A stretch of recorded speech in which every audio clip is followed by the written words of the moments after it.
He signified on America's promise. We often think about the I Have a Dream speech as a speech about dreams. That speech was not about the dream. That's what they put on the commercial. That's what they put on the McDonald's placemat. But in real life, that speech was not about the dream. It was about the promise. He stood in front of this great emancipator, Abraham Lincoln, and said, 500 years ago, a great American in whose symbolic shadow we stand, signed an Emancipation Proclamation. Was a great beacon of light.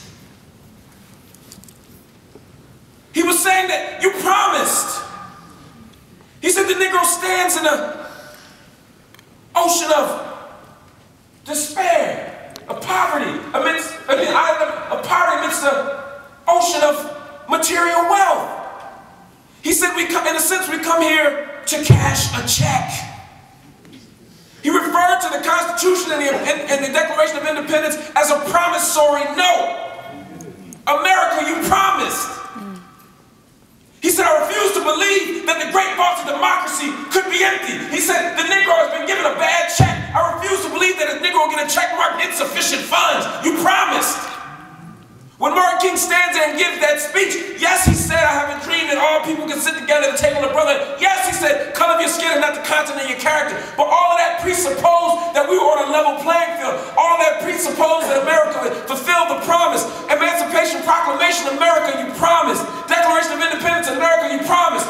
13th, 14th, 50th Amendment, America, you promised. 1954, Brown versus Education, America, you promised. 1965, voting rights, America, you promised.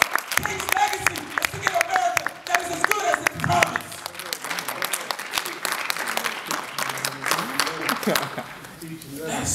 That's what this was about. Dreams are easy. Promises have budgets attached. The legacy of King was about getting that promise fulfilled by getting America to listen to itself. Getting America to listen. That's our challenge today. We wouldn't have political prisoners.